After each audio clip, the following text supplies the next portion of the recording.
queridos amigos. El día de hoy les saludamos con alegría este sábado 17 de diciembre, fecha de la primera posada y tercera semana del tiempo de Adviento. Me equivoqué. Se es equivoca. la segunda posada. Yo dije, pues yo ayer fui a la primera. ¿Todavía sigo en la primera? ¿Qué pasó? No, estamos, perdón, en el segundo día de las posadas. ¿Sí? Y anocheció y amaneció día para Es que yo sigo en la primera de ayer. Vengo de la posada, es lo que ustedes no saben. Se me hace que estuvo en el karaoke porque alguien viene muy ronco. Muy ronco aquí nuestros ahorita lo van a ver quién de nosotros es el que se fue y cantó toda la noche. Las lecturas del día de hoy nos invitan a llamar al Señor en este tiempo de espera. Ven, Señor, Rey de justicia y de paz. Saludamos con gusto y agradecimiento a Lorenzo, que nos acompaña nuevamente en los controles. Usted, aunque usted no lo crea, es el que pone orden aquí. A veces este es el que nos, diría mi abuelita, nos acicata. Pues es parte del equipo de trabajo en el cual nos encomendamos todos a sus oraciones. Hoy pues es día de invitado y tenemos una invitada que viene a compartir un tema de mucha importancia en estos momentos y básico para seguir siendo cristiano. Va usted a ver y seguramente coincidirá con nosotros en que si no se pone en práctica, nos deja expuesto a los ataques del enemigo. Porque las cosas están a veces que ya no siente uno lo duro, sino lo tupido. Pero a veces se revela ese misterio, así que vamos a realizar, para empezar con nuestra invitada y con este tema que trae tan emocionante y tan interesante, vamos a pedir la ayuda de una oración del Espíritu Santo, así que invoquemos de corazón en esta oración de Ven Espíritu Creador y rezamos los sábados que vienen los invitados. ¿Quién me hace el favor?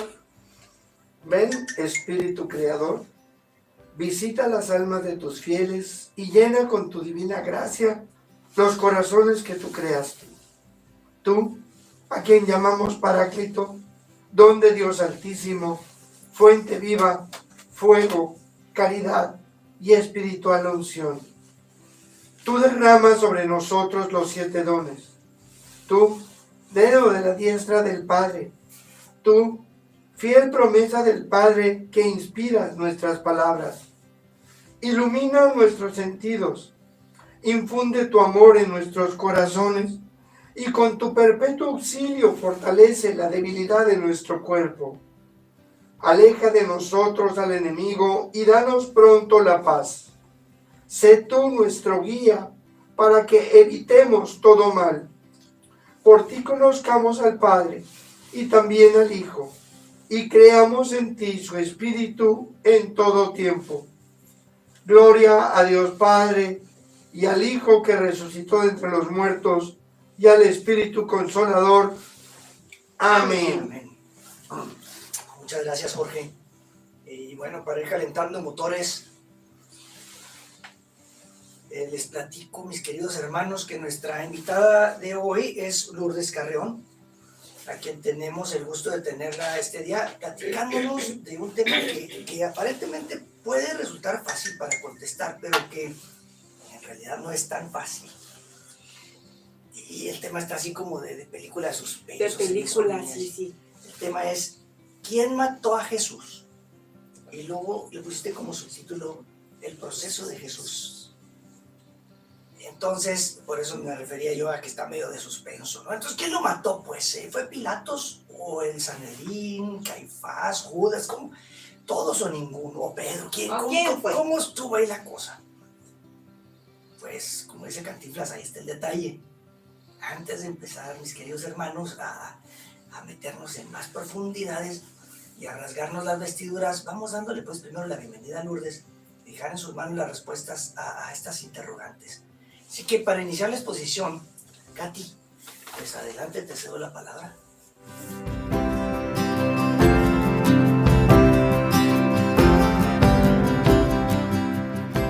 Bueno, ya está, vamos a entrar en tema, así que primeramente, Lourdes, pues muchas gracias por acompañarnos, por venir a compartirnos tu tesina, ¿sí? a este espacio que lo enriquecen los estudiantes graduados del instituto, ¿sí? Vienen que desinteresadamente nos comparten sus experiencias, sus descubrimientos, sus trabajos tan interesantes. Así que pues empecemos primero ubicándonos en el relato y haciendo un resumen del acontecimiento de la muerte de Jesús de Nazaret. Bueno, pues muchas gracias a ustedes por esta invitación y por la oportunidad que me dan de exponer mi trabajo. Bueno, resumen sobre la muerte de Jesús. Han pasado más de 2000 años y todavía la muerte de Jesús de Nazaret se mantiene vigente en la plena actualidad. El trágico final en la cruz de un profeta judío en el año 30 después de Cristo, de ahí que el Mesías reciba el desprecio y la violencia de Israel rebelde a Dios a causa de sus dirigentes, y subraya la responsabilidad de estos. Israel no pierde protagonismo en el proyecto salvífico de Dios, aunque la invitación es ahora a los israelitas dispuestos a creer que Jesús es el Mesías, que ha venido a llevar a plenitud las promesas de Dios, y que el perdón de los pecados no es por la ley, sino por los méritos de su sangre derramada en la cruz. A lo largo de la historia del cristianismo se ha reflexionado sobre la vida de Jesús, desde su nacimiento, su vida pública y sobre todo su pasión, muerte y resurrección. Estos tres últimos, dando grandes sacudidas teológicas, debido a cómo se presentaron los hechos para llevar a cabo la crucifixión de Jesús, desatando su muerte. Esta persecución tiene nombre de grupos concretos: los fariseos, los maestros de la ley, los saduceos, herodianos y romanos. La fuerte violencia contra Jesús fue un acto sociopolítico y religioso. El poder mal encauzado ciega y la ambición deshumaniza. Es lo que pasa con los jefes políticos y religiosos del pueblo de Israel.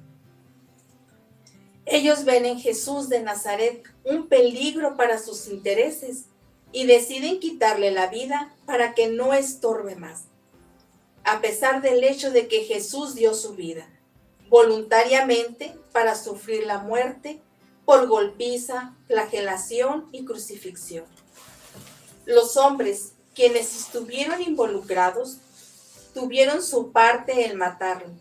Aquellos involucrados directamente fueron Judas Iscariote, el sumo sacerdote Caifás y las autoridades religiosas judías, el gobernador de Roma, Poncio Pilato, el pueblo judío que demanda que él fuera crucificado, y los soldados romanos quienes lo golpearon, flagelaron y lo crucificaron, así como discípulos que lo traicionaron y lo entregaron a las autoridades.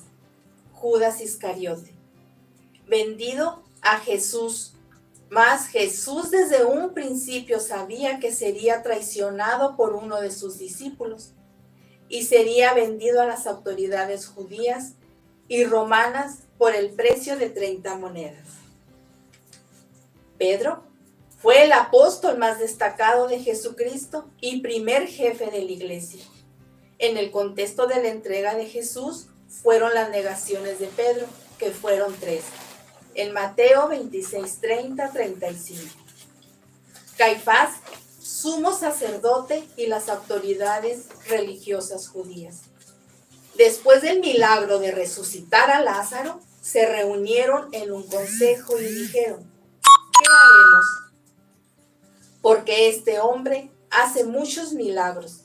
Si le permitimos continuar en esta manera, todos creerán en él. Poncio Pilato, el gobernador romano, era el único que podía condenar a Jesús a ser crucificado como él había profetizado. Juan 8:28, 12 y 32-34. El pueblo judío, ante la incitación de los sacerdotes y las autoridades religiosas, una multitud del pueblo judío se reunió para demandar que Jesús fuera crucificado en un espectáculo público ante el pueblo. Pilato lavó sus manos para demostrar que él era inocente de la sangre de Jesús, pero no lo era. siendo cabeza principal del gobierno, no hizo absolutamente nada. Toda la gente gritaba: su sangre caiga sobre nosotros y nuestros hijos. Mateo 27-25. En la muerte de Jesús hay algo importante que resaltar. Su muerte es producto de la violencia y de la injusticia.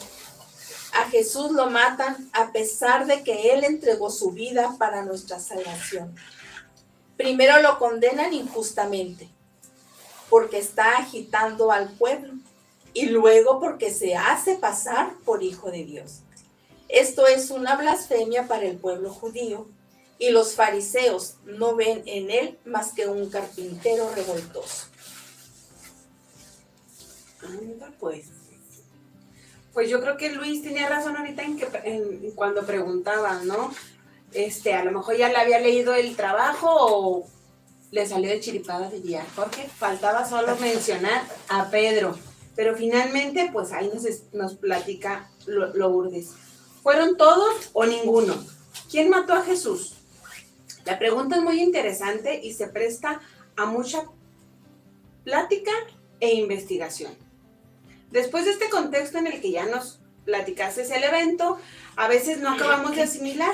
Conviene también, repasar algunos acontecimientos históricos sobre la pena de muerte de aquella época, tanto en el Antiguo Testamento como en el Nuevo.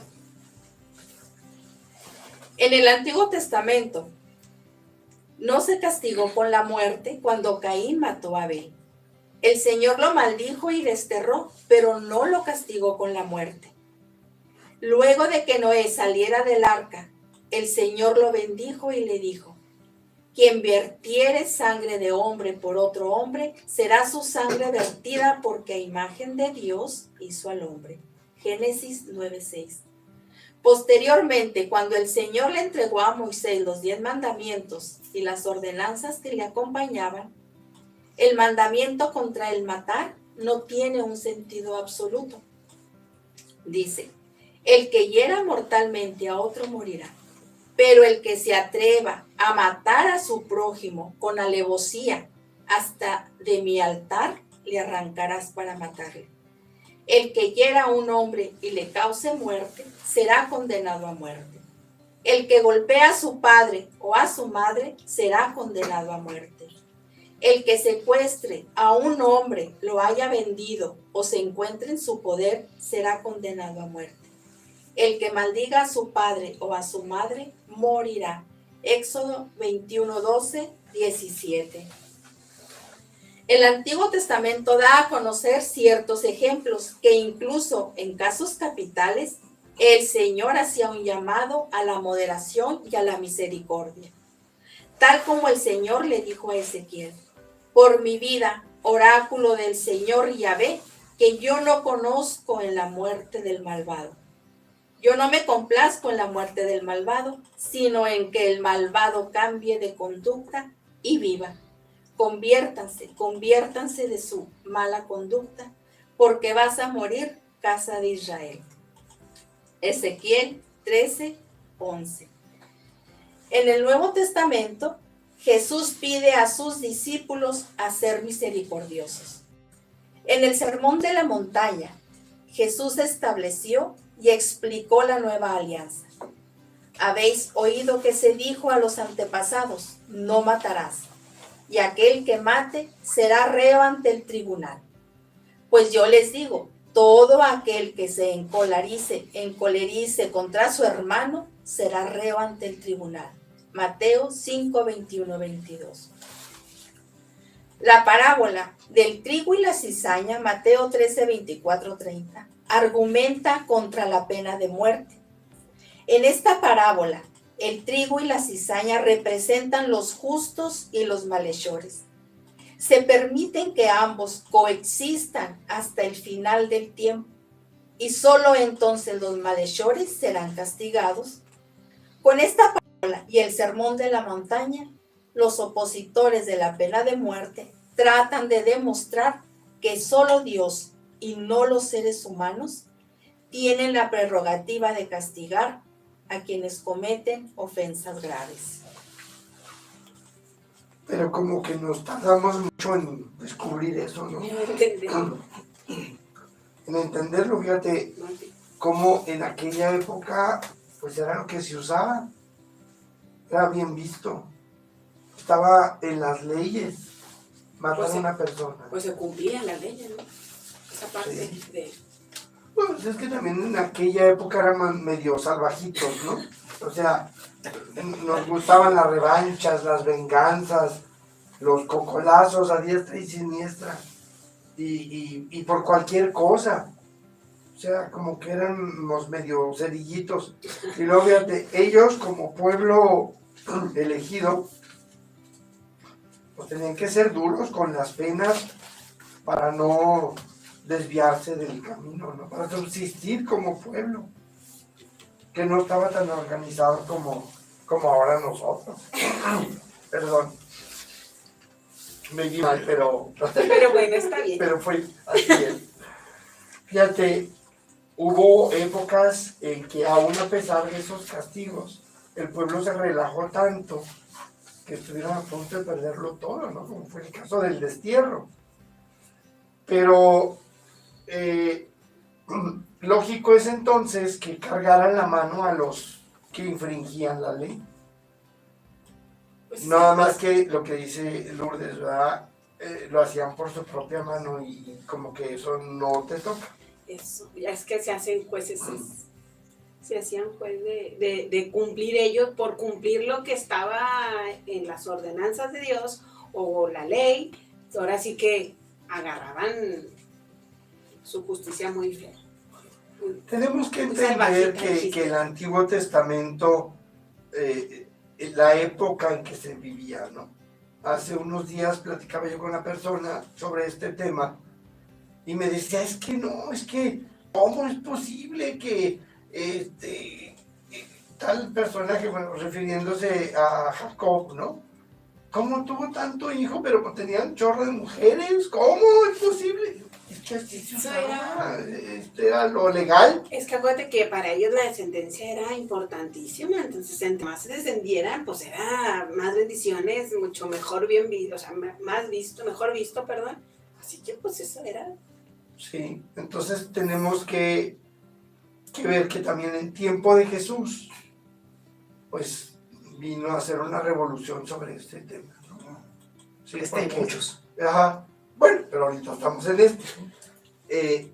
Cómo viene a así como darnos un pescozón y decirnos, hey, ¿a ustedes no les toca eso? Se están propasando.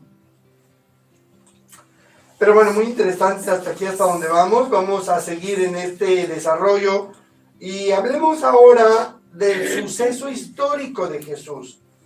¿Y cuál era el ambiente religioso que prevalecía o que prevaleció durante su persecución? Vamos a ver. Jesús y el ambiente religioso en su persecución. La verdad del cristianismo, conforme al testimonio y teología del Nuevo Testamento, está vinculado a la muerte de Jesús, asesinado, ajusticiado, de hecho por hombres concretos que no le mataron por casualidad ni por ignorancia, sino a sabiendas que la palabra perdónales porque no saben lo que hacen. Lucas 23:34. Solo puede entenderse en sentido teológico. Históricamente, aquellos que dictaron y ejecutaron su condena, entre ellos va involucrado el gobernador Poncio Pilato. En un sentido político, cumplió su deber como funcionario del Imperio Romano. Y así lo ratifica el credo cristiano. Murió bajo el poder de Poncio Pilato. Los sumos sacerdotes sabían lo que hacían. Según ellos, contaban con datos necesarios para declararlo culpable de alterar el orden público, poniendo en riesgo el sistema de poder en Jerusalén, en días de Pascua. La muerte de Jesús forma parte de la historia de pecado y gracia del pueblo de Israel. ¿Cuál fue el motivo determinante de la muerte de Jesús? Durante su vida pública, Jesús tuvo serios enfrentamientos con las autoridades de su tiempo por diversas razones. No respetaba el sábado, Marcos 2:27. No observaba las normas de pureza, Marcos 7:1-23. Se rodeaba de gente excomulgada, Marcos 2:13-14. Comía con personas de mala fama, Marcos 2:15-17. Recordemos que Jesús viene a darle cumplimiento al Antiguo Testamento. Además, rompe la rivalidad entre judíos y samaritanos. Jesús es enjuiciado por el poder religioso y las autoridades políticas. Las tres faltas principales que comete Jesús es curar en sábado, la expulsión de los vendedores del templo y reconocerse hijo de Dios. Para ellos fue una blasfemia. Jesús es perseguido y acusado de ser un transgresor de la ley de Moisés. Para los judíos, violentar estas normas y preceptos era estar en contra del Dios único, santo y verdadero. Jesús ha vivido y ha puesto al desnudo la injusticia y ha desafiado sobre todo al sistema religioso y las estructuras del templo. El Hijo del Hombre entregado a los gentiles.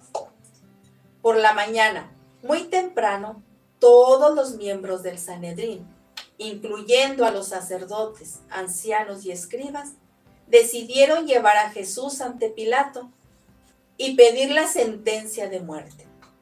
Los sacerdotes lo acusaban de que había dicho ser Cordero de Dios. Entregarlo a Pilato fue uno de los puntos principales de la pasión. Era el cumplimiento de una profecía que nuestro Señor había pronunciado. Sospechoso en la muerte de Jesús. Primer sospechoso, el sumo sacerdote Caifás, el más poderoso de Judea. Fue sacerdote por un periodo de 18 años, cuando lo máximo eran 4 años. Era un gran político, colaborador de Roma. Caifás alegó la detención de Jesús por alterar la paz pública, sometiéndolo a juicio. Caifás no tiene permiso para ejecutar una sentencia de muerte, ya que Judea está regida por los romanos. Por lo tanto, no puede llevar a cabo la ejecución. Segundo sospechoso, Poncio Pilato.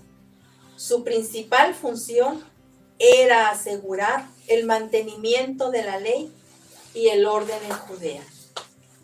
Es quien manda a crucificar a Jesús.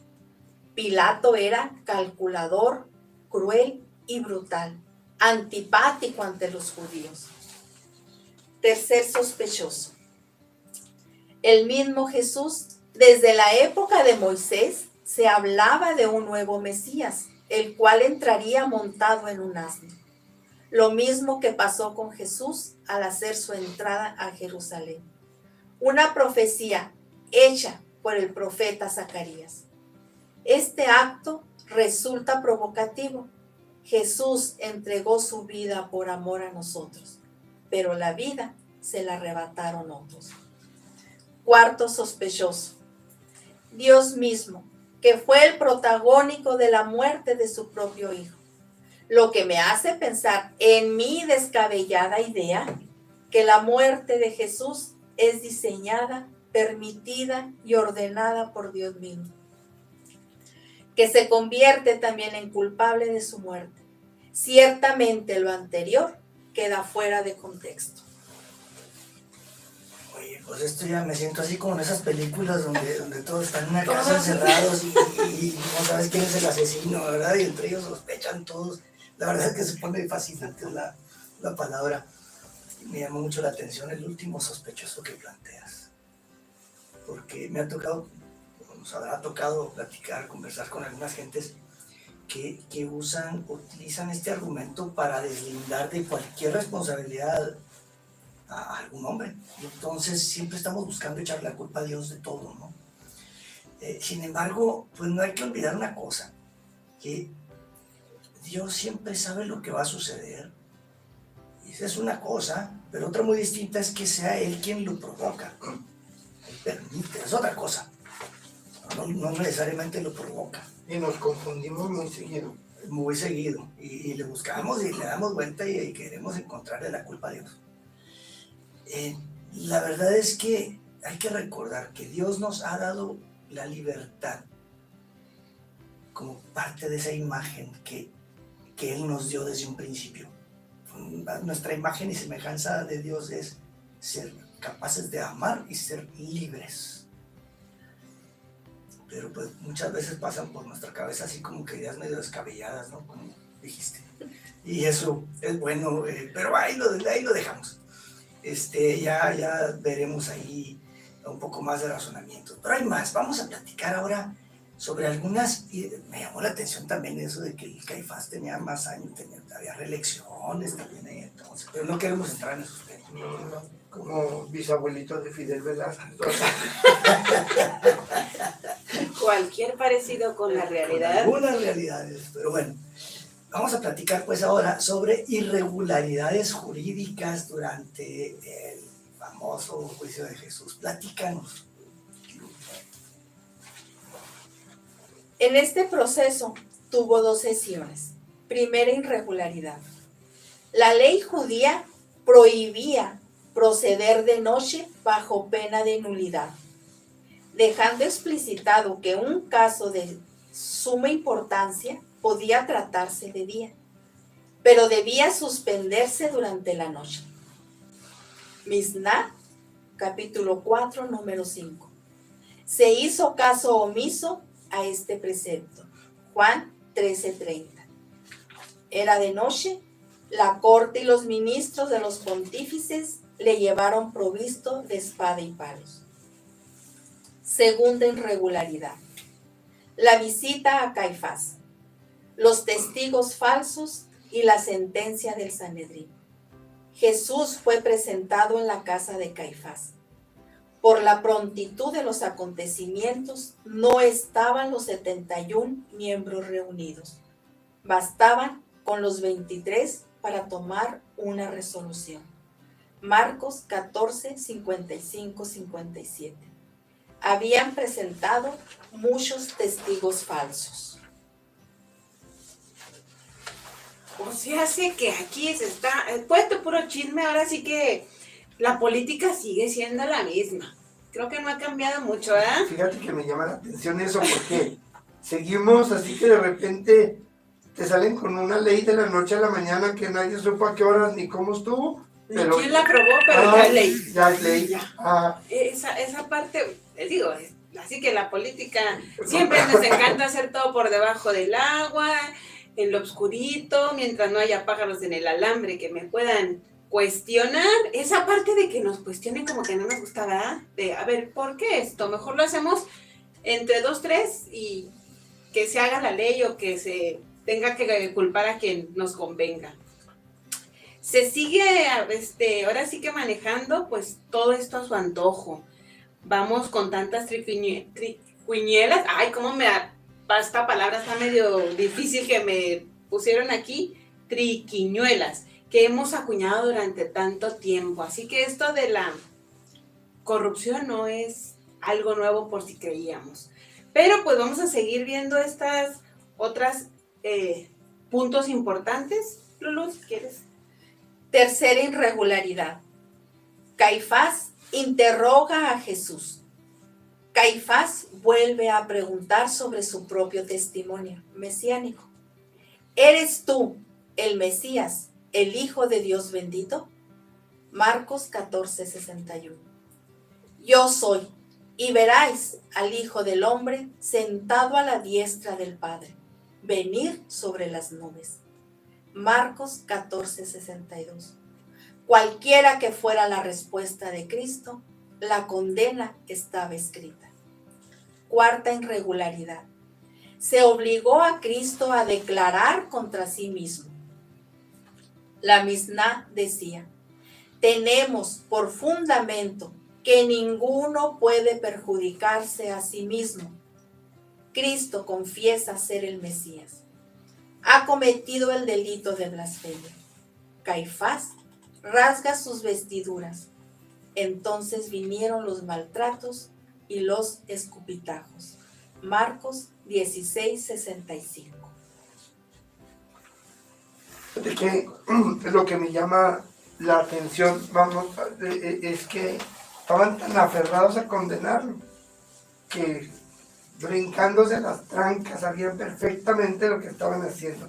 Pero bueno, vamos a un pequeño corte y regresamos en un momento.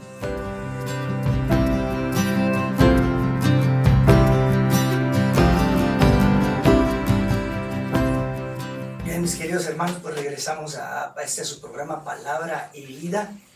Y estamos platicando aquí de las irregularidades que hubo en el juicio de Jesús, y que pues la verdad fue pillada tras pillada. O sea, ya estaba todo Muy bien armado. muy bien armadito para poder soltar al final la sentencia que ellos ya traían, y estaban nomás buscando. O lo mataban o lo mataban. No, y luego era cuestión del sistema, ¿no?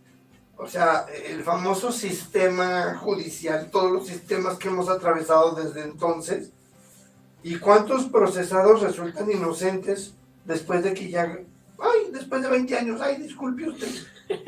O el que se muere ahí en la cárcel, pues ya ni cómo disculpar. Pues ya ni cómo, resultó que es inocente. O no.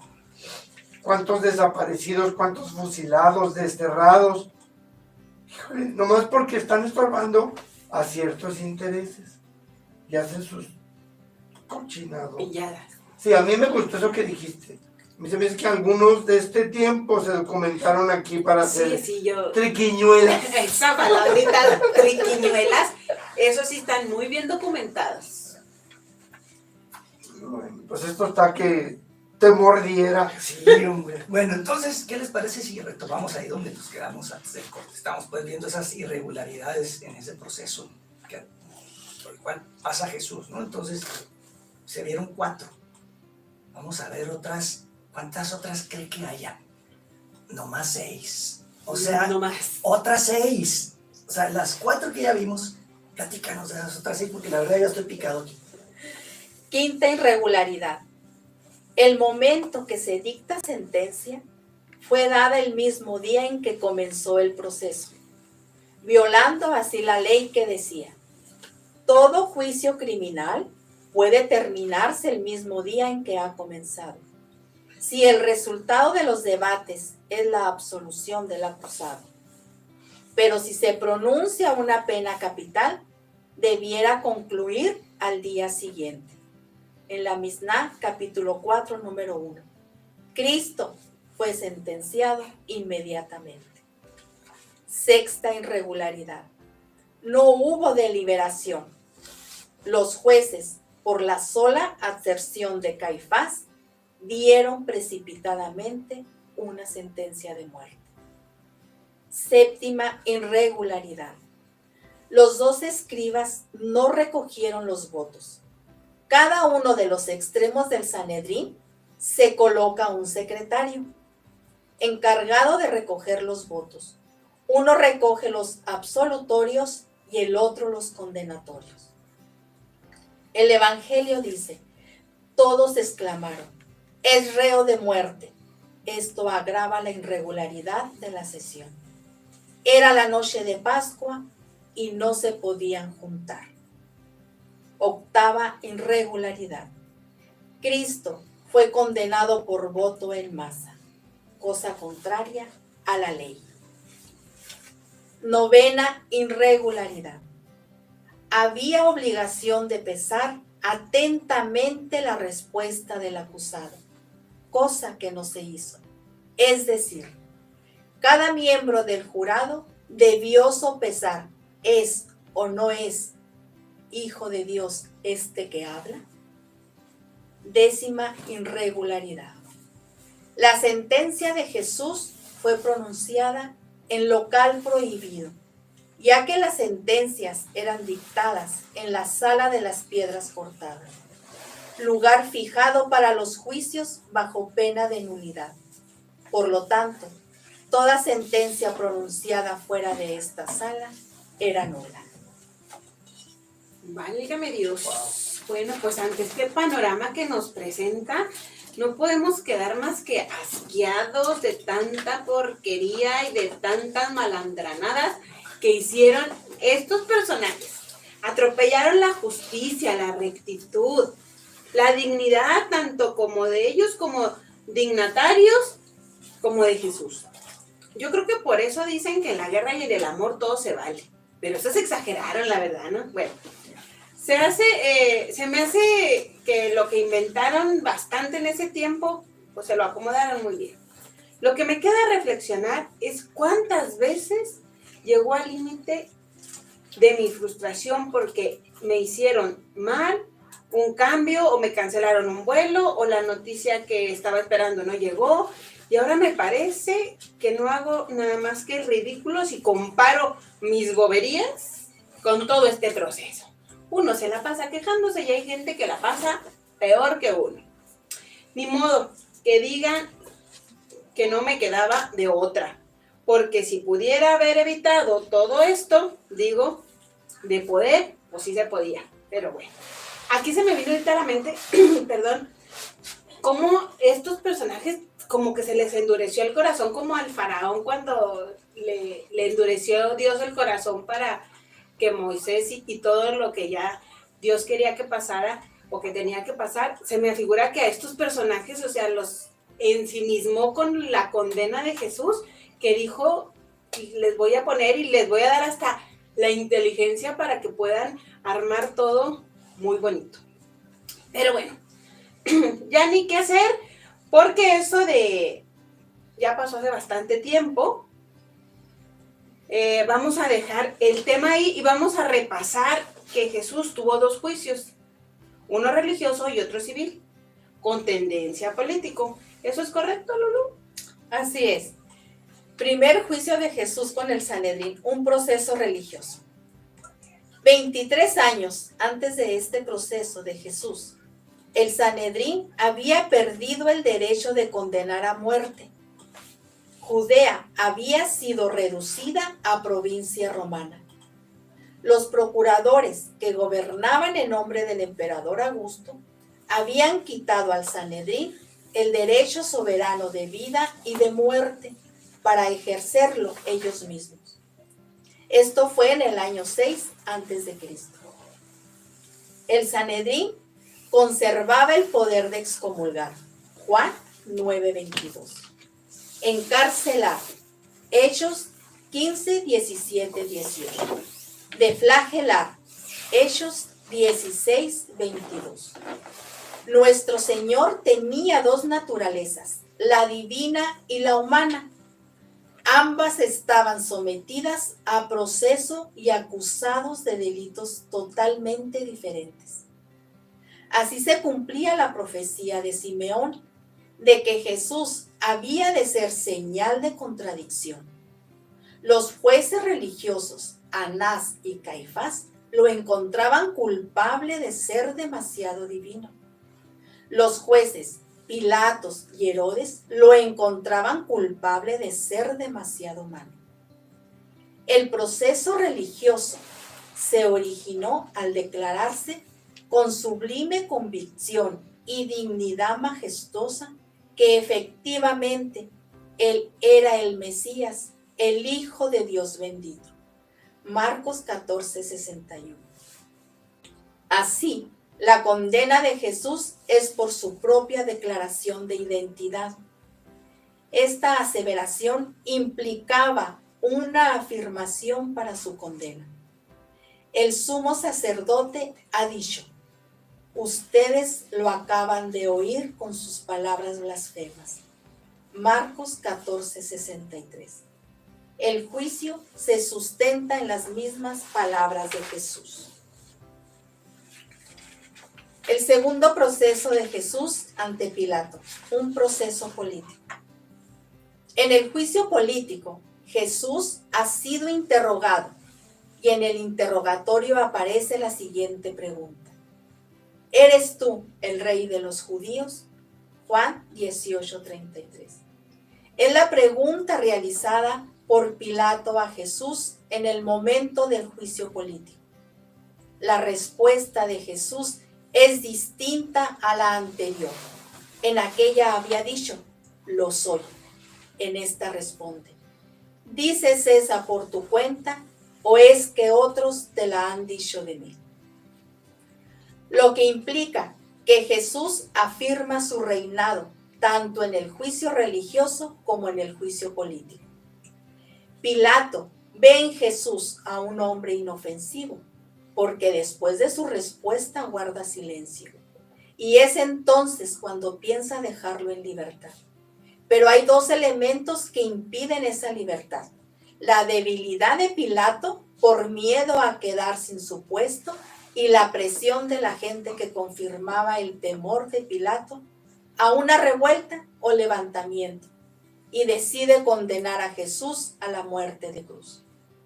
Los cargos formulados en la acusación hecha a Jesús presentan los siguientes elementos: denuncia de las autoridades religiosas, blasfemia, agitación política. Jesús en un determinado momento se vuelve una verdadera amenaza para los gobernantes del país. De hecho, en el juicio realizado, lo que más pesó para su condena de muerte fue decir que él era el Hijo de Dios. Todo un caso este juicio de Jesús. Y la verdad que me parece que poco tiempo le dedicamos a investigar lo que sucedió realmente. Nos quedamos con el credo, ¿no? Padeció bajo el poder de Poncio Pilato, fue crucificado, muerto y sepultado, y ya pasó rapidito. Pero no nos detenemos a ver la cantidad de injusticias que se llevaron a cabo en todos estos procesos. Y luego nos extrañamos de los procesos injustos que padecemos ahora. Y pues hay que ver lo que Jesús soportó, ¿no? En su momento. Y una vez soportado eso, ni modo de decirle, ay no, Señor, es que tú no entiendes mi injusticia, la mía está grandota, la tuya no. No sentiste el mismo dolor. No, claro que sí. Yo creo que mejor ni nos comparamos, no salimos con deudas aquí. Y hay quien incluso dice, pues es que era Dios. Por eso aguantó. Sí. Vale, también era hombre y mira cómo está pasando las que pasó. Y como hombre la sufrió exactamente igual que como nosotros. Por eso decimos que se hizo hombre y padeció para enseñarnos por dónde tenemos que caminar. Nos enseñó con el ejemplo, la mejor manera de enseñar. Bueno, vamos a ver ahora todo este acontecimiento, cómo lo narran los 4 evangelios. El Evangelio de Marcos. Unos días antes de su muerte, Jesús se presentó en Jerusalén acompañado por una multitud que lo aclamaba y ovacionaba como Mesías. Ese día no sucedió nada, pero al día siguiente tuvo lugar el altercado. Marcos lo relata así. Jesús entró en el templo y comenzó a echar de ahí a los vendedores y compradores. Volcó las mesas de los cambistas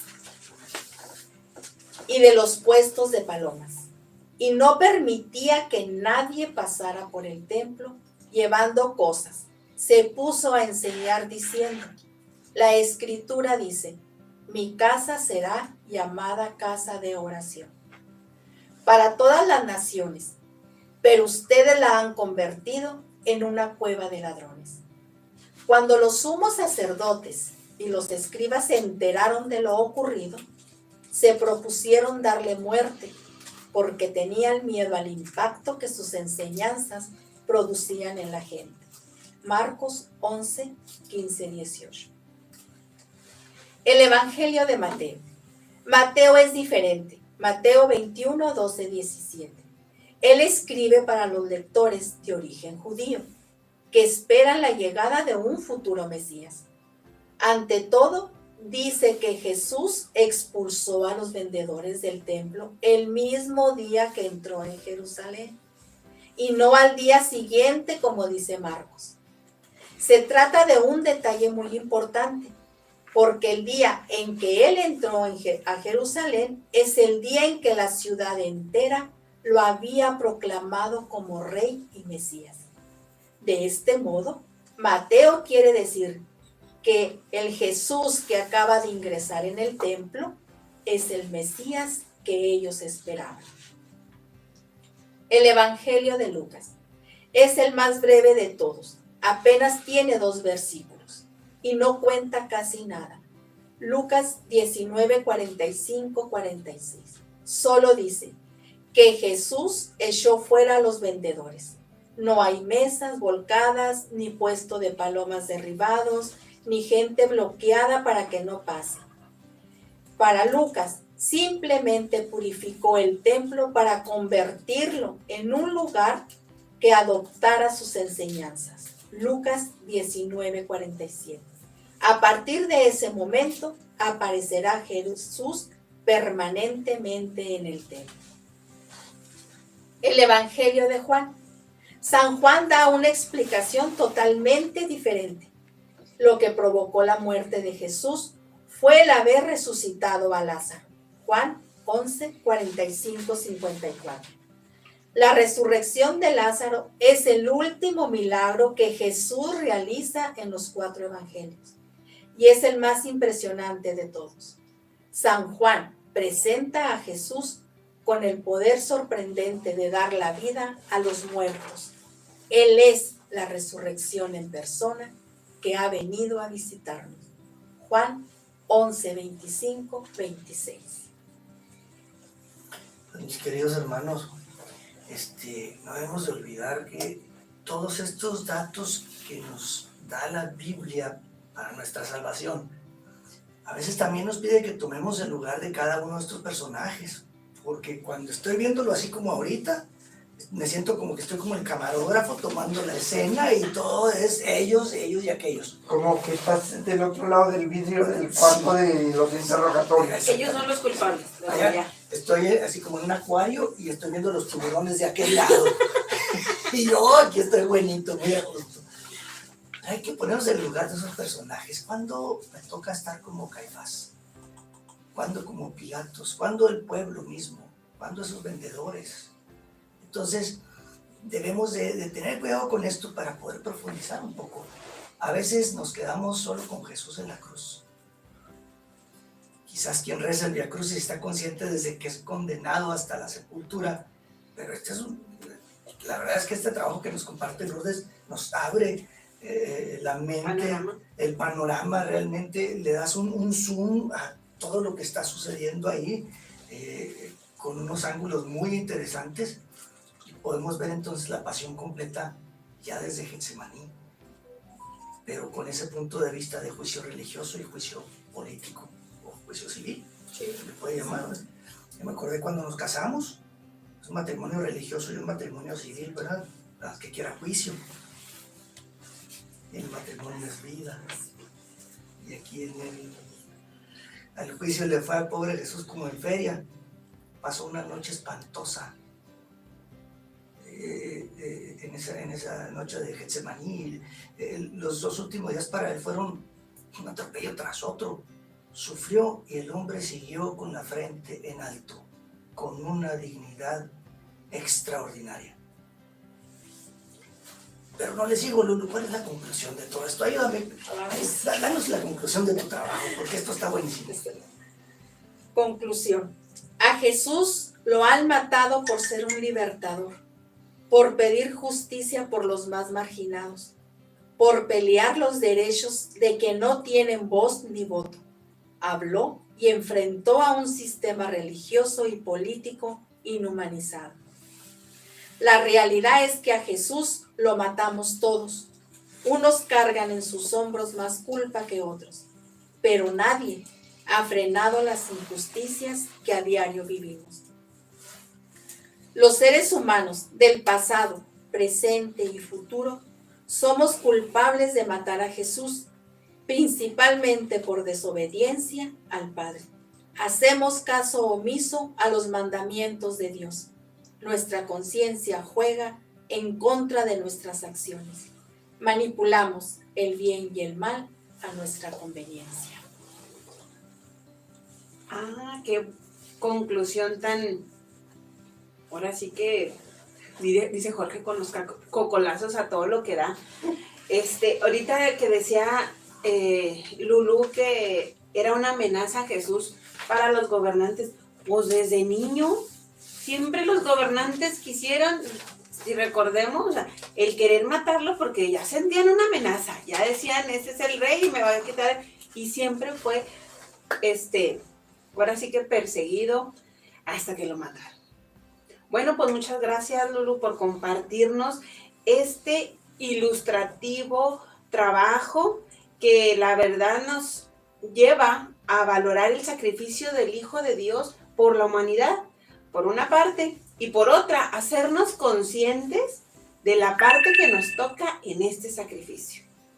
A veces, pues, gritando, crucifícale, crucifícale, a veces nosotros somos de ese pueblo, a veces obrando mal, además a veces a escondidas, poquito peor, y a veces agradeciendo y otras más, pues siguiendo el ejemplo, que es parte de lo que sería lo correcto, ¿verdad? Espero que nos llevemos algo que podamos aplicar y que nos sirva para mejorar, ya sea en la casa, en el trabajo, en un crecimiento espiritual, pero creo que este trabajo nos lleva a la reflexión de ver todos los panoramas, todos los personajes, todo, en qué momento estamos y en cómo actuamos en tal o cual momento. Así que, gracias por el extraordinario trabajo. No, muchas gracias a ustedes y al Instituto Bíblico, ¿verdad? Que cómo nos hace profundizar en nuestra vida y aterrizar realmente, ¿verdad? Darnos cuenta de que muchas veces pues leemos la pasión y todo, pero no nos ponemos a profundizar en lo que realmente sufrió él. Y la de cosas que descubrimos. Sí. Y bueno, pues desafortunadamente nos tenemos que ir, mis queridos hermanos. Por favor, sean ustedes quienes nos escuchan, sean ángeles de Radio Guadalupana, ayúdenos a mantener este espacio con oración, mucha oración, donativos, pues también mándenos sus centavitos, promocionando sus contenidos también. Si todavía no eres ángel de Radio Guadalupana, pues llama a Radio Guadalupana para que te digan cómo convertirte en un ángel. Es muy fácil. Un ángel está al alcance de la mano, ser el ángel de Radio Guadalupana. El teléfono es 656-566-2912. Sí, 656-566-2912. El día de hoy terminamos el semestre y salimos ya de vacaciones en el instituto, pero a partir del lunes 9 de enero podrán ustedes inscribirse para el siguiente ciclo escolar. El siguiente ciclo escolar empieza el 17 de enero. También puedes inscribirte en línea. Entra a nuestra página www.biblico.mx y pues hoy vamos a leer un camino.